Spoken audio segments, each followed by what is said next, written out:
Bonjour Stéphanie Chouinard, merci d'être avec nous en direct depuis Kingston en Ontario pour décrypter avec nous ces élections. Vous êtes politologue à la Queen's University.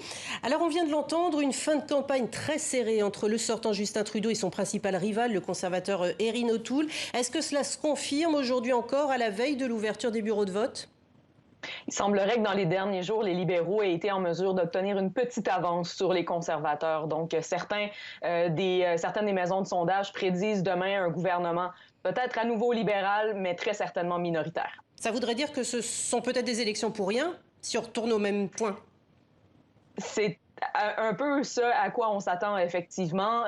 Il y a beaucoup qui va se jouer sur la force du Bloc québécois au Québec et sur une possible remontée des néo-démocrates à l'extérieur du Québec. Et donc, ce serait probablement un gouvernement qui aurait peut-être encore une plus petite minorité que c'était le cas avant le déclenchement des élections. Mais on vient de le voir dans le sujet. Là, on disait le Premier ministre est-il audacieux ou téméraire ? À vous entendre, ce serait plutôt téméraire, car redisons-le, ces élections, c'est lui qui les a convoquées avec 2 ans d'avance, espérant, rappelons-le, renforcer sa majorité perdue en 2019. C'est un gros coup de poker qui se joue aujourd'hui. Tout à fait. Et au déclenchement des élections, le 15 août, les libéraux faisaient le pari qu'ils allaient être en mesure d'obtenir à nouveau une majorité à la Chambre des communes. Les sondages leur étaient majoritairement favorables, mais la campagne a été assez difficile pour les libéraux. À un certain moment, on prédisait que les conservateurs pourraient obtenir un mandat majoritaire au lendemain des élections. Donc, franchement, ça a été une campagne pas facile et ils vont l'avoir échappé belle s'ils réussissent à maintenir le pouvoir. La Trudeau-mania de 2015, si je peux l'appeler ainsi, a fait long feu, selon vous ?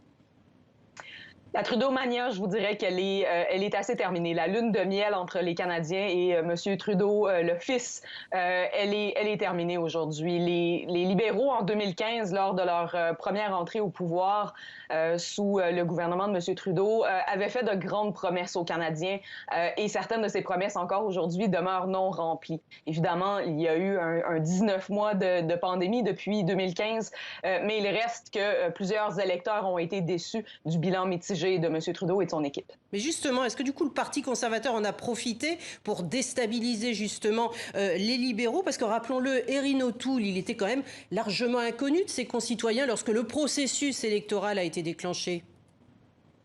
Tout à fait. Et la machine conservatrice, elle est féroce au Canada en période électorale. C'est une machine qui est très bien huilée. C'est aussi le parti qui réussit le mieux à lever des fonds et donc qui est en mesure d'avoir des campagnes électorales plus efficaces avec des publicités qui ciblent un certain électorat et à qui il sait très bien parler. Donc, M. O'Toole, compte tenu des circonstances, compte tenu du fait qu'il est devenu chef des conservateurs en plein milieu de la pandémie, quand même, il s'en est bien sorti, même si ce n'est pas lui qui aura le pouvoir au lendemain du 20 septembre. Quelle a été la place de l'écologie durant cette campagne ? On a beaucoup parlé de crise sanitaire, c'est vrai, mais l'écologie, on se souvient quand même que l'Ouest canadien a vécu une vague de chaleur hors norme cet été. Ça a joué aussi dans la campagne ? En fait, beaucoup moins que ce à quoi on s'attendait. Comme vous l'avez dit, l'été dernier a été très difficile. On a vu des incendies de forêt parmi les plus importants de notre histoire, des sécheresses aussi dans les prairies, ce qui a rendu la tâche très difficile pour les agriculteurs.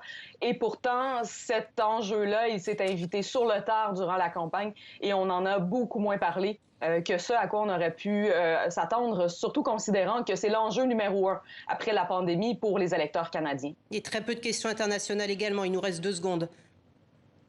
Tout à fait. Les Canadiens votent avec leur nombril habituellement. On est surtout resté sur les enjeux domestiques plutôt que les affaires étrangères, malgré la crise en Afghanistan des 2 premières semaines durant la campagne. Merci beaucoup Stéphanie Chouinard pour toutes ces précisions sur ces élections canadiennes et bon vote demain aux Canadiens.